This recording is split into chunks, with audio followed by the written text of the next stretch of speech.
Dans l'épisode d'aujourd'hui, nous allons parler de culpabilité et de comment arrêter de se culpabiliser pour se responsabiliser. Bienvenue dans Balancing Life, ton coach de vie. Et ma mission est de t'aider à obtenir la vie comblée que tu as toujours souhaité obtenir. Et pour cela, je t'aide à trouver l'équilibre entre ton business et ton bien-être, en travaillant sur ton bien-être physique et ton esprit, en utilisant l'approche holistique et la médecine douce, et ton mental grâce aux outils du développement personnel. Je partage avec toi quotidiennement des conseils et mon expérience afin que tu puisses t'en inspirer. N'attends pas un autre jour et décide enfin de prendre le chemin de la transformation et deviens cette personne que tu veux être et avoir ta vie rêvée. Ensemble, nous parviendrons à réussir et à construire un monde plus sain et en parfaite harmonie. Hello, j'espère que tu vas bien. Suite à cette série, d'épisodes de podcast de ce mois-ci, je ne pouvais pas finir cette série sans parler de culpabilité et de responsabilité. Il y a beaucoup d'entre nous qui se culpabilisent ou culpabilisent les autres, mais surtout se culpabilisent par rapport à une situation donnée, à leur passé, aux erreurs qu'ils ont commises, à leur maladie, à leur vie tout simplement. Et je voulais en parler et approfondir ce sujet avec vous, car comme on avait dit au départ des épisodes de ce mois de juin, tu es la seule personne qui est aux commandes de ta vie. Et si tu continues à culpabiliser et ne pas être responsable de ta vie, tu ne pourras pas avancer dans ta vie, faire ce que tu veux faire, car tu auras toujours ce sentiment, cette blessure en toi, et tu ne vas jamais, accepter et pouvoir avancer dans ta vie. Imaginons que tu es une maman et qu'on vient t'annoncer suite à plusieurs tests, à plusieurs analyses, que tu as un enfant handicapé. Il y a très souvent, et j'en ai connu des parents ainsi, qui ont commencé à se culpabiliser, à dire que j'aurais dû faire telle ou telle chose quand il était petit, quand ils ont soupçonné cet handicap, ou bien il y a même ceux qui se culpabilisent d'avoir fait du mal un jour à quelqu'un dans leur passé, et il y a ceux qui disent que voilà, que c'est juste un signe, ou que c'est le Dieu qui est en train de les châtier parce qu'ils ont fait telle ou telle chose dans leur vie ou leur jeune âge. Il faut savoir que tu ne dois pas te culpabiliser, parce que ce qui arrive à ton enfant n'est pas de ta faute. Ce qui arrive à ton enfant, c'est juste le destin. Donc il faut que tu mettes de côté cette culpabilisation et tu commences à te responsabiliser. Je dirais que tu es responsable de tes sentiments. Donc tu es responsable du fait que tu es triste et que ton enfant est en train de te voir et de ressentir. Tu es responsable aussi de ton état psychique et physique et aussi spirituel. Donc au lieu de te culpabiliser et de penser à telle ou telle chose, arrête de te culpabiliser et responsabilise-toi et commence à réfléchir à comment tu pourrais améliorer ton état physique, émotionnel et spirituel pour pouvoir aider cet enfant-là. Un autre exemple, plutôt dans le domaine professionnel, et que j'ai connu beaucoup de personnes, surtout suite à cette crise sanitaire depuis l'année dernière. Il y a eu beaucoup d'entreprises qui ont coulé parce qu'ils n'ont pas pu vendre comme avant, ou parce qu'il y a eu le taux de change qui a changé. Ils n'ont pas pu avoir la marchandise si c'est de l'importation qu'ils font, et qu'ils étaient obligés de fermer, ou par rapport aux personnes dans le domaine,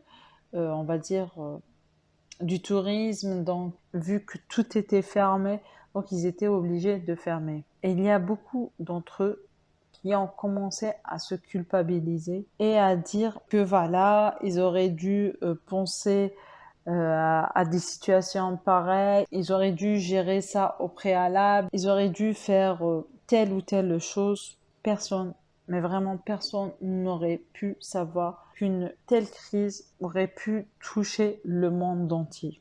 Et surtout, on va dire en 2020, on a eu des cas pareils, mais vraiment il y a très longtemps.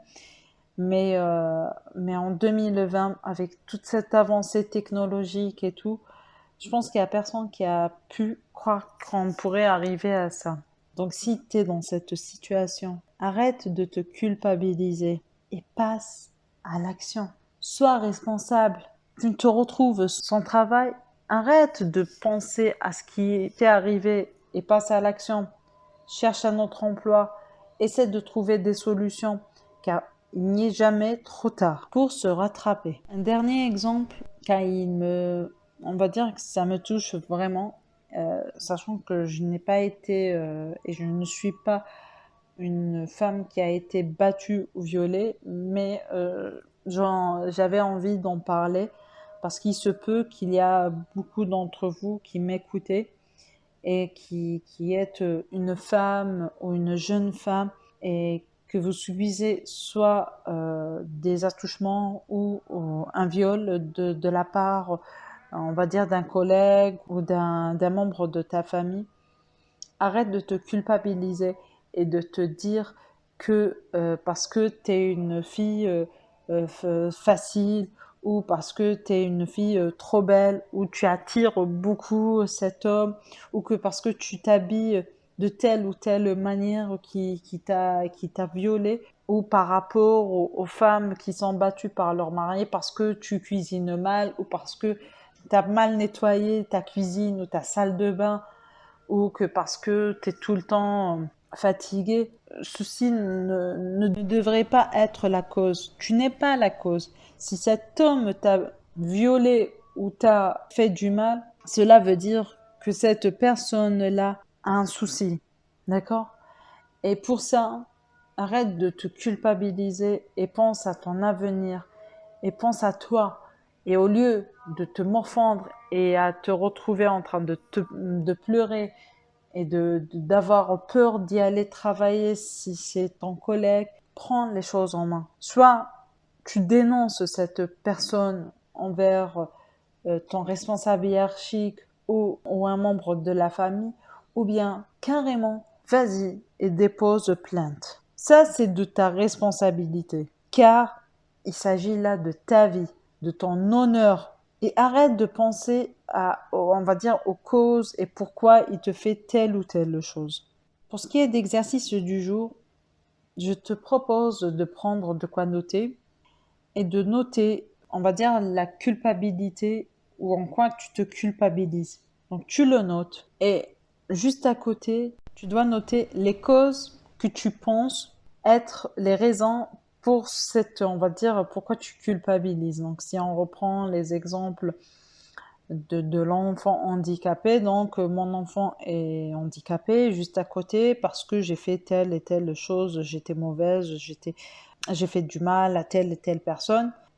Et là, tu vas lire et tu vas prendre ton stylo, ton crayon et tu vas barrer cette phrase et tu vas à côté noter ce que tu dois faire. Par exemple, je dois prendre ma santé en main, je dois travailler sur mon mental pour pouvoir, on va dire, aider mon enfant, etc., etc. Et voici l'épisode du jour. J'espère que tu as aimé. Et si tu as des questions, n'hésite surtout pas à me laisser un commentaire ou un message privé. Sur ce, je te dis à la semaine prochaine pour un nouveau podcast. Merci de m'avoir écouté jusqu'au bout. Si tu as aimé l'épisode d'aujourd'hui, laisse-moi un commentaire, cela me fait toujours plaisir de te lire. Et si tu veux contribuer à la construction de ce monde sain et harmonieux, et que tu veux aider les autres, il te suffira de partager l'épisode à ceux qui en auront besoin. N'hésite pas à t'abonner ici et sur mon compte Instagram ou Facebook, car je partage quotidiennement des informations qui peuvent t'aider.